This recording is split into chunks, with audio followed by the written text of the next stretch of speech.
Hey there, Scouts. Cubmaster AJ here. Just thought I'd drop in on you. It's Sunday, the 22nd of March.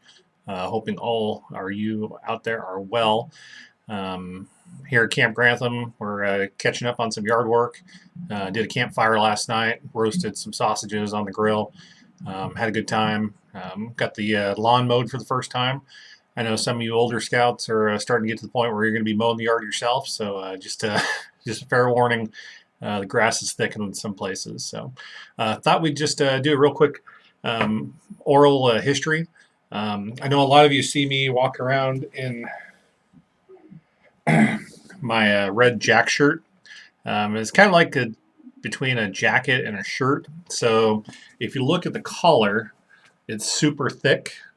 And these are like 85% wool.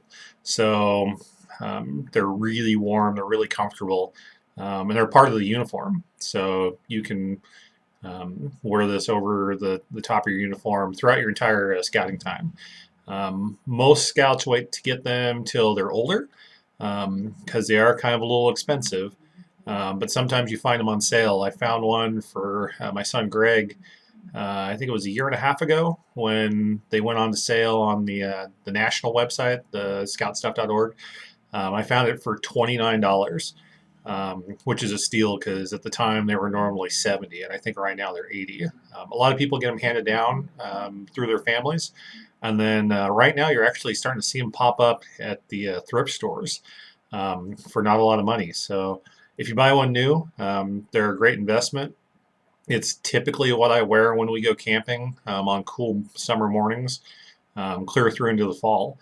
And it's where I put all of my patches. And I've got a lot of patches. In scouting, if you go and do something, you get a patch, you earn a patch. And it's just kind of a nonverbal communication of what you've earned, what you've achieved, what you've gone and done.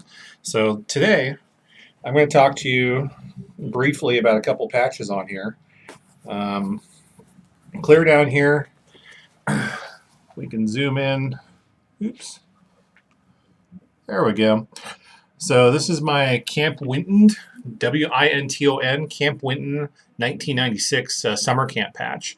That's when I was a Boy Scout with Troop 773 out of Magalia, California. And Camp Winton is in the Sierra Nevadas, south of Truckee, I believe, off of I-80, which is kind of the route that you take from Nevada into California to get to Sacramento.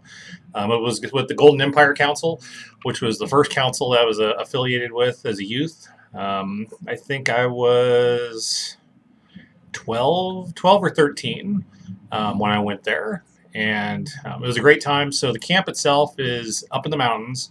It's on the forest, and it's on a big lake. And the first thing that hits you when you go there is you park, and then there's a boat waiting for you, and you put all of your gear there. So your backpack and your tents and all the stuff that you're going to need for the week, you put in the boat, and then the boat takes off. And you've got about a mile and a half hike down a trail that goes along the shoreline, and that gets you up to the camp. And the boat's waiting there for you with all your gear. So there's no road up to the camp. The camp's been there for a very long time, and there's a lodge, and it's a full-blown Boy Scout camp, and it's pretty awesome. That was where I first learned how to use a sailboat. It's a pretty big, high elevation lake, and there's some pretty good winds out towards the center of it. So had a good time there with one of the assistant scoutmasters out in the middle of the lake, and then sea kayaks. So, a typical kayak is like a small one-person canoe, and it's got like a bonnet around it that goes around you, that goes around the hole inside the kayak to basically keep the water out. Well, a sea kayak is kind of a combination between a kayak and a surfboard. So the entire thing is open, and you just kind of sit in it with your legs out in front of you, but it's a lot more stable than a normal kayak. I had a blast in that thing. Looking forward to getting into another one someday, because you can go out quite the ways with it and be fairly comfortable. So had a good time there. There's a full lodge and dining hall. The food was really good at camp, as it usually is at summer camp. Now they did have The first day that you go to any summer camp, usually, or like Weeblos Woods, they'll have an opening um, uh, kind of a session where they tell you kind of where everything's at with the camp, and then the emergency procedures. And at that particular camp, it was if you heard the siren, and it was an old school mechanical siren, kind of like a federal Q2B, like what you hear on some fire trucks, a really loud, raspy one. If you heard that siren, you had to come immediately down to the parade ground, stop what you were doing because there was something big going on, and you needed to get skedaddle down because they needed everybody in one place to figure out what was going on. And when you're 12 or 13, like whatever, who cares? It's not going to happen. We're up in the forest, and there's nothing that's going to happen up here. So I think it was on like day 3 or 4 in the afternoon. We were way the heck up on the side of the mountain doing a merit badge at one of the campsites, and the siren went off. And I'm like, that's maybe we needed to change the time or something. So we just leisurely went down the hill, no big deal, and we got down to the parade ground, and you could smell smoke. And being California, fire season is pretty much year round. And on the other side of the shore, which was still part of the camp, there was a small fire that had broken out. We weren't sure what happened or how it got started, but the camp staff were running, the adults were running over there. They had man packs, so it's made by the Indian company, and it's basically like a big canvas backpack that's got a water bladder in it, and then a kind of a squeeze shooting kind of arm on it, and they just ran over the hill. And it was probably 25, 30 minutes of them fighting the fire by hand before we started seeing the boats show up with the firefighters from the local CDF fire station that was on the other side of the hill. They'd had to do the same thing. They had to go to the parking lot, get a boat, and load up all their gear, and then hightail their way over to where the fire was at. So after that, I mean, the camp was pretty exciting after that. So, but watching them actually led me later on after I graduated high school and moved up to Idaho. One of the careers that paths I took was actually in firefighting on the wildland side, and I traveled all over the country, seeing, helping out folks that were in need, that were having issues with the wildfire in their community. So it's amazing some of the little glimpses of things that you get as a scout in your youth, that how it kind of brings you to where you might end up at with your career, what you do when you grow up later on. So that one was fun. That was with my best friend, Dan Newman. Dan Newman actually ended up going to college to become a electrical engineer, and but that wasn't quite enough for him. He works in healthcare, working on MRI machines. But he's also the captain of the search and rescue team in Butte County, which was responsible for the majority of the evacuation during the campfire in Paradise. I grew up in Paradise. All the places that I grew up at, part of that fire that was 2 years ago, unfortunately did not survive. So it was pretty heartbreaking to watch that happen. But again, wildfire, even here in our town, is a risk all around us. I know we have a lot of folks that live outside of town, and we've got some fantastic fire protection agencies that do their best to try to make sure that they minimize the risk for us and respond when we do have issues. The next patch that's kind of big is this big Order of the Arrow patch.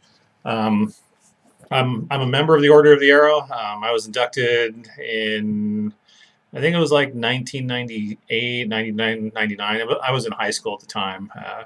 And it's the National Honor Society of the Boy Scouts of America that really focuses on providing service to scouting and ensuring that people camp. So if you've noticed, since I became Cubmaster, we've camped a lot. A lot of times it's, 1 or 2 nighter, but we try to get scouts out on resident camps and try to get as much outdoor experience as possible. And that really comes from growing up in the OA and knowing the importance of being in the outdoors and being able to be self-sustaining when you are there, and all of the lessons and all the things that you can gain from being outdoors.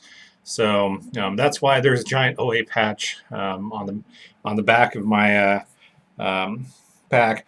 Now, this one's relatively new. This is my 50 miler patch, and it's not the original one. So a lot of the scouting stuff that I had, my parents hung on to for me, but not all of it survived the move. And I don't think I actually received my 50 miler patch when I was in California in Troop 773. Because it was, I think, the following week after I completed that backpacking trip that we moved to Utah, and I continued on scouting with a troop and then with a explorer post later on. So 50 miler, you can either do it on foot, on horseback, or on canoes.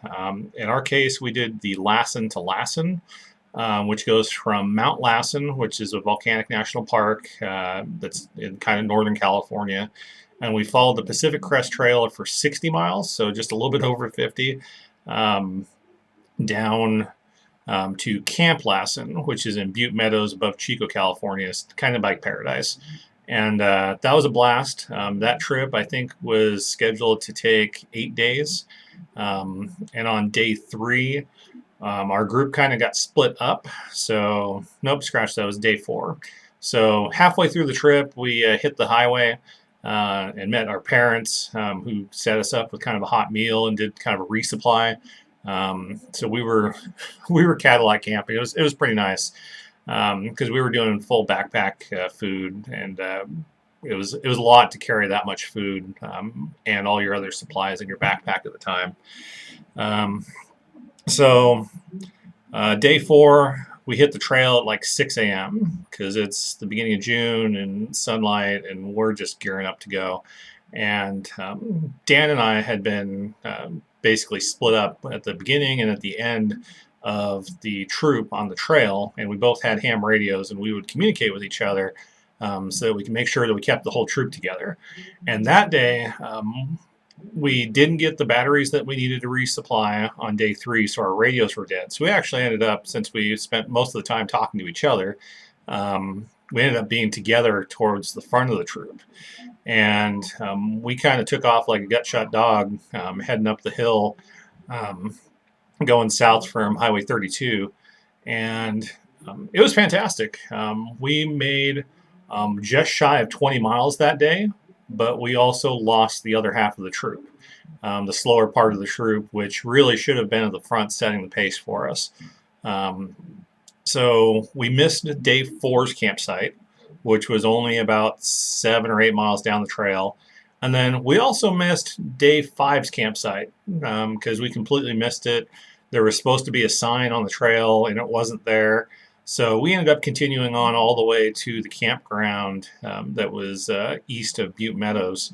And we set up shop there for 2 days and basically recovered, which 2 days with your boots off, just kind of chilling, was super nice after that big, long 20-mile march. And on day 6, the rest of the troop showed up, and of course they had stopped at those 2 campsites that they were supposed to have stopped at. And then we finally, together with the troop all back together, we marched the rest of the way into Camp Lassen for the finale of our trip.